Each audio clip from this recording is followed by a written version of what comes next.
রাজধানীর আরামবাগে দেওয়ানবাগ শরীফে গড়ে উঠেছে ব্যতিক্রমধর্মী এক খামার, যেখানে মরুভূমির প্রাণী উটের লালন পালন করা হচ্ছে বছরের পর বছর। যে প্রাণীকে সাধারণত দেখা যায় আরবের মরুভূমিতে, সেই উটের দেখা মিলে এই খামারে।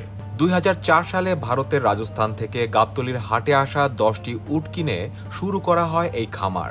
গত 18 বছর ধরে এই খামারে কাজ করেন সাহার আলী। তিনি জানান, উটের সংখ্যা বাড়ানোর চেষ্টা করছেন খামারের দায়িত্বপ্রাপ্তরা।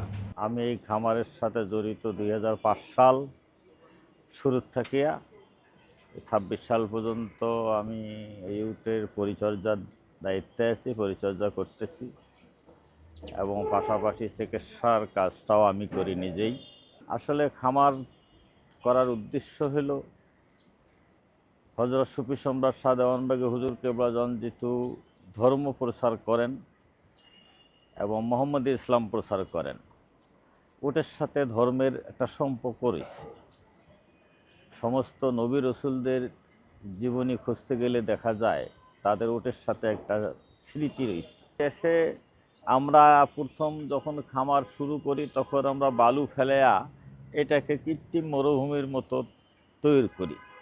ওনারা যতটুকু জায়গার মধ্যে বিচরণ করবে সমস্ত জায়গাটাকে বালু ফেলাইয়া আমরা উর্বর করে রাখতাম। ওরা বুঝতোই না যে এটা মরুভূমিতে আছে না বাংলাদেশে আছে। খের খায় এবং গমের ভুসি খাওয়াই, খৈল খাওয়াই, রাপ খাওয়াই, এক কথায় গরুর খাবার খাওয়াইতেছি।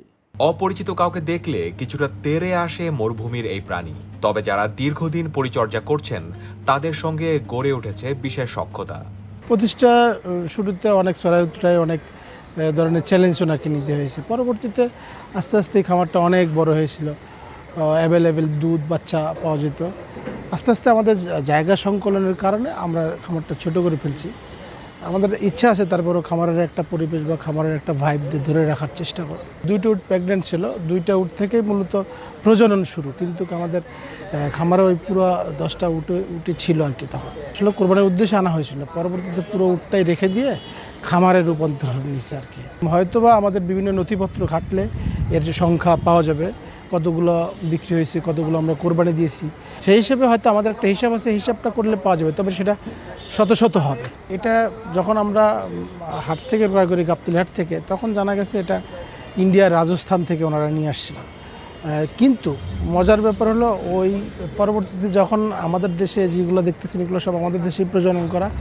এই উটের সাথে ওই উটের চেহারার সাথে অতটা মিল নেই, কারণ আমাদের এই উটগুলো অনেক স্বাস্থ্যবান এবং দেখতেও সুন্দর। এখান থেকে কোনো আমরা বাণিজ্যিকভাবে কোনো লাভবান বা এর খরচা উঠানো এরকম আমাদের কোনো চিন্তা ভাবনা থেকে করা না। কোনো উটের মাংস আছে, কেউ যদি উটের মাংস নিতে চায় মাংস নিতে পারবে, আমার নাম্বারে যোগাযোগ করলে পরে আমি দিয়ে দিতে পারবো। এটা 4500 টাকা কেজি আর কি।